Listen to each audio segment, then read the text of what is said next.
अस्सलाम वालेकुम व्यूअर्स। आज मैं बनाने जा रही हूँ झटपट मीठी सेवइयाँ। तो बिस्मिल्लाहिर्रहमानिर्रहीम से स्टार्ट करते हैं। जो इंग्रेडिएंट्स मुझे चाहिए उसमें है सेवइयाँ। ये मैंने 1.5 पैकेट सेवइयों का ले लिया है।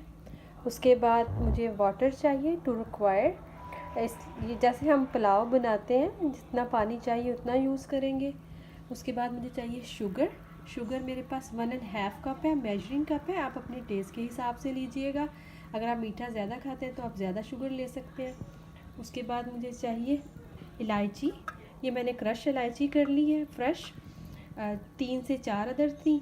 उसके बाद मुझे चाहिए बादाम, ये भी मैंने क्रश कर लिए हैं। और उसके साथ साथ मुझे चाहिए रेजन्स, ये इसके अंदर जाएंगे पकते वक्त। और गार्निश के लिए मैंने लिया खोया, और उसके साथ साथ और बादाम है, ये भी कट कर लिए हैं, और साथ ही रेज़न है। उसके साथ मुझे चाहिए देसी घी। तो अब स्टार्ट करते हैं जी। तो ये एक पैन में मैं देसी घी डाल रही हूँ। ये अबाउट 3 टेबल स्पून है। 3 टेबल स्पून ऑफ घी जाएगा। इसको मेल्ट होने देते हैं, और साथ ही साथ जो हमने इलायचियाँ क्रश की हैं वो डाल लेते हैं। इनको थोड़ी देर थोड़ा सा पका लेते हैं, 1 से 2 मिनट जी। तो व्यूअर, इलायची को 2 मिनट फ्राई करने के बाद अब मैं इसमें सेवइयाँ ऐड कर दूंगी। इस टाइम किचन में बहुत प्यारी एक इलायची की रोस्ट होने की खुशबू आ रही है। तब मैं इसमें सेवइयाँ ऐड कर रही हूँ। फ्लेम को लो कर दीजिए कि आपकी सेवइयाँ एकदम से जल ना जाएं, क्योंकि ऑयल फुल हीटेड है।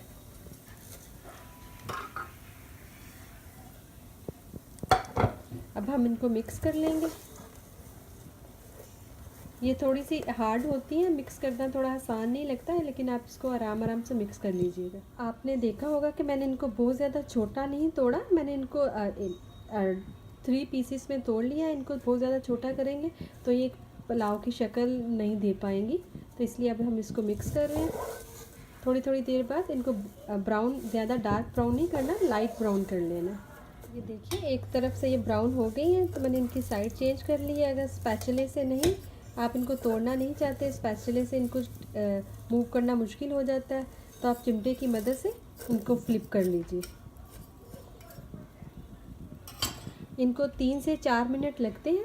अगर आपको नज़र आ रहा हो तो इनमें ब्राउन कलर आना शुरू हो चुका है जी। तो व्यूअर्स, सेवइयों के ऊपर ब्राउन कलर आ गया है, जिसका मतलब है कि ये आपको खुशबू से भी फील हो जाएगा कि ये ब्राउन होना या रोस्ट होना शुरू हो चुकी है। अब इस स्टेज पर हम इसमें वाटर ऐड करेंगे। मैं इसमें 1/2 कप ऑफ वाटर डाल रही हूँ। वाटर ऐड करने के बाद हम इसको कवर कर देंगे। इसको 5 मिनट के लिए कवर करके छोड़ देते हैं, और इनको थोड़ा सा सॉफ्ट हो जाए, फिर इनको 5 मिनट के बाद दोबारा से चेक करेंगे। तो व्यूअर, इनको चेक कर लेते हैं। देखिए, ये बहुत प्यारी सी सॉफ्ट हो चुकी हैं। अब हम इसमें इस स्टेज पर अपनी शुगर ऐड कर लेंगे। फ्लेम को लो ही रखना है। अब हम इसमें शुगर ऐड कर रहे हैं। शुगर ऐड करके हम इसको मिक्स करेंगे जी। तो व्यूअर, शुगर ऐड करने के साथ साथ हमने इसको मिक्स कर लिया। अब साथ ही हम इसमें ये नट्स डाल देंगे, और इसको 2 से 3 मिनट्स के लिए दम पे करेंगे, और ये ऑलमोस्ट रेडी है जी। तो व्यूअर, झटपट सेवइयाँ रेडी हैं। ये हार्डली आप 10 मिनट में डन हो जाती है। मैं अब इसको डिश आउट करके आपको दिखाती हूँ। ये देखिए कैसे ये खिली खिली बनी है, बिल्कुल भी जुड़ी नहीं है आपस में, जैसे इनको होना चाहिए। ये बिल्कुल वैसे मैं डिश आउट करती हूँ जी। तो व्यूअर, झटपट मीठी सेवइयाँ रेडी हैं।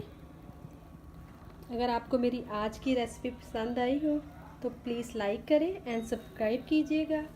दुआओं में याद रखिएगा। अल्लाह हाफिज़।